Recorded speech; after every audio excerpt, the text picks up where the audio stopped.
Morning guys, so we're vlogging again today. I'm not exactly sure what the day is going to include, but you know that's life with kids. But at some point today I'll do a 3-month baby update and also a bit of a postpartum update.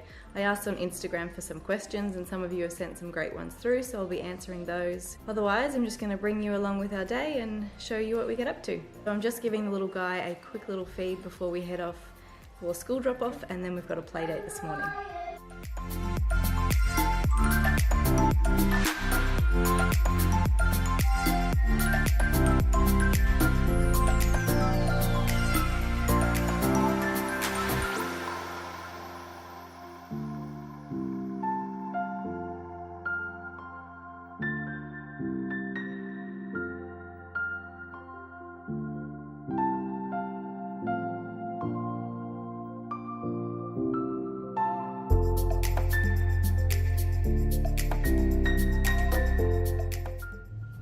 So play date's done.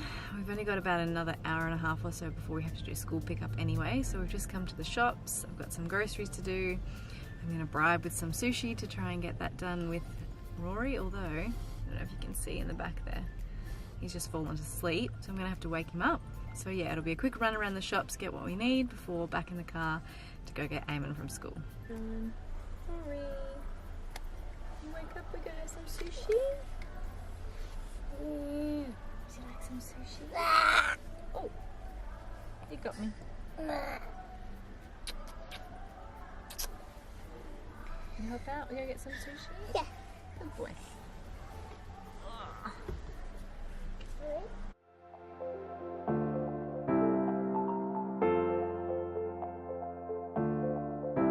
Alright, so we are finally home. It's so funny. I don't know why I bothered going to the shops. I literally walked around going, I can't think of a single thing I need, so pretty much just bought chocolate. Does anyone else do that? You know, all else fails, just buy chocolate. Anyway, so as promised, I finally got a moment to sit down and do a little 3-month update, both on this little man, but also on a little bit of a postpartum update on me as well. So 3 months, what do you reckon? Pretty good? What have you got to tell them? So he is still my worst sleeper yet. Pretty much feeds round the clock 24 hours a day. He's still only really sleeping 2-hour stretches of a night time, which by now my other two were sleeping big chunks of time. Did you hear that? But to be honest, it's not really even a big deal. I think I'm going to do a whole video on sleep. I've got some things to say a little bit later.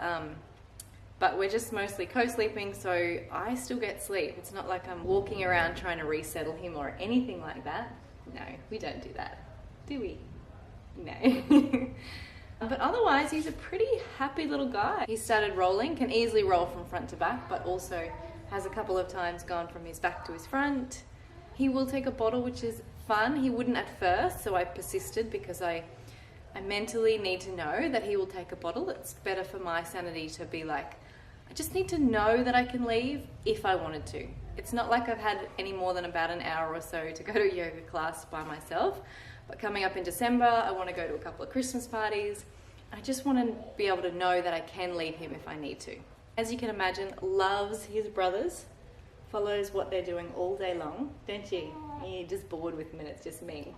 Only time he really cries is when the action leaves where he is and goes to another room, or when he has to go in the car seat. Doesn't love that. And then as for me, I'm feeling really good. I'm just starting to get back to feeling a little bit more myself. I have been doing yoga already, obviously, but just quite gentle and really more recovery based. But I'm slowly starting to feel like I really want to get back to feeling strong and energetic again. So I think over the next few weeks and few months, obviously, I'm going to start picking up my fitness and getting back into a stronger practice as well. I guess I'm just kind of excited to see what my body can do again. I feel like I've literally been pregnant for the last 5 years, which I know hasn't been true, but also especially with the 3 losses, it felt like a really long time that I was either pregnant or recovering from pregnancy. And now I don't know, I'm really excited just to get back into my own body. Core's still a little bit weak, but mostly my core's come back really well. It's starting to get stronger day by day because I'm really focusing on that area.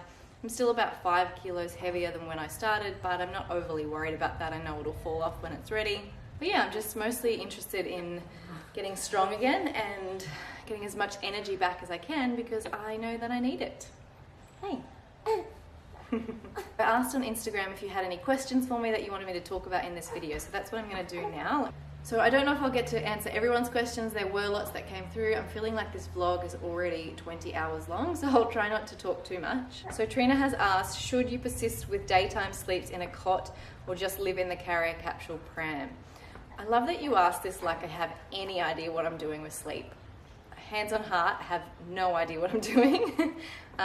Personally, we just go with they sleep where they can sleep. So we did buy a carrier this time and it's been amazing. Highly recommend if you've got to do school drop-offs. So yeah, that's what works for us. Third baby, he just has to sleep when he can sleep and where he can sleep. All right, Ashley asks, is it overwhelming having 3 babes who want your love and attention all at the same time? I don't really know how to answer that one. I guess my answer is it can be, but I think you already have a taste of that when you have 2, like you already feel pulled in 2 directions. So having 3 is kind of just like adding to the chaos. It's not creating more chaos, if that makes sense. So far, I've only felt it a couple of times where I felt like I actually can't meet everyone's needs at the same time. And I've either had to usually say to Eamon, who's obviously older, you just need to wait, or Luca has just had to wait, and as much as babies don't really like waiting, sometimes that's just necessary. I think that's just how it is now. Someone will just always have to wait. I think the ages of my boys though is quite good in that I do have a 6-year-old who understands having to wait. I think if you had them all really close together and they're all toddlers together, I think that would be a lot harder. All right, Melissa has asked, how do you take it easy with older kids, school drop-off, general house stuff still happening? So I'm assuming you're talking about in the first few weeks after having a baby. So we had the first 2 weeks school holidays, which was awesome. So I had 2 weeks and I had Andrew home at the time, so that was great as well. Then the plan was that Andrew was going to be working away for weeks at a time from the time Luca was 7 weeks old. So even though Andrew was still around at that 3-week mark, I sort of had it in my head that I need to like get this down and get this routine sorted before he went away. So to be honest, I don't really think I took it all that easy from about week 3, because I guess I had it in my head that I had to practice, I don't know, getting everyone where they needed to be by myself, and I didn't ask for help as much as I probably should have. But anyway, so it turns out that Andrew was away for a couple of weeks and then he ended up coming home and decided that that job wasn't right for him at the moment. So because I did 2 weeks when Luca was about 7 weeks old by myself, and I did everything by myself, was here by myself all week, now that he's back, it almost, touch wood, feels okay. Like it feels like 3 does not seem any more challenging than 2, really. Like yes, it's a busier day, yes, I'm not getting as much sleep, but I think because I did it by myself, perspective is everything, hey. Now it's like, because I was up here, like this is really hard, oh my god, I'm doing it by myself, there's no backup, there's no one coming home at 5 o'clock. Now it's like, oh, well there's someone be home in a few hours, it's okay. So this has made me start to think that actually, I think the hardest part of all of it is actually in our heads. Like I think the anxiety and the mental stuff and your perspective on it all is the hardest part. Like yes, kids are kids, they're hard.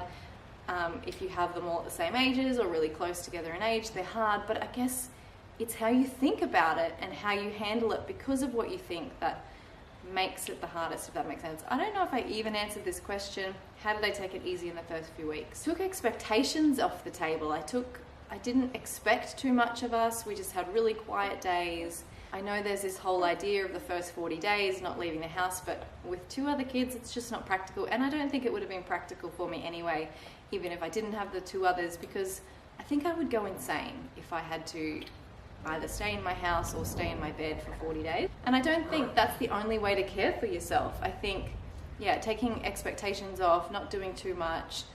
At the start, I just had 1 outing a day and I'd only attempt 1 thing. And I just went really easy, I guess. I didn't push myself physically. I had lots of meals prepared, so I wasn't really cooking. We were just doing the best we can. I think that's it. Good enough is good enough. Don't push yourself to, I don't know, be on top of the washing pile or be on top of the housework. Start with these little guys, looking after them, being with them, making sure they're fed, making sure you're fed, making sure you get 5 minutes to yourself at least. That's all you have to do in those early days.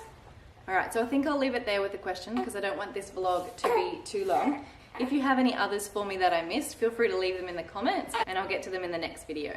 So it's 4 o'clock now. We're going to start to be entering cluster feeder clock for a few hours.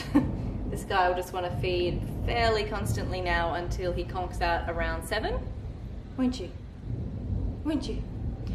And then tonight, once I get him down to bed, I'm going to escape to my friend's place, who is also my hairdresser, because I desperately need my hair done. So I'm kind of a little bit excited about that. I can't actually remember the last time I went out after dark without a baby. So that's kind of exciting. But I think that will probably be the end of me talking because, yeah, like I said, cluster feeding, trying to get kids fed into bed so I can go out. That's it from us. If you enjoyed this video, make sure that you give us a thumbs up. Don't forget to subscribe and we'll see you in the next one. Give us a thumbs up and don't forget to subscribe.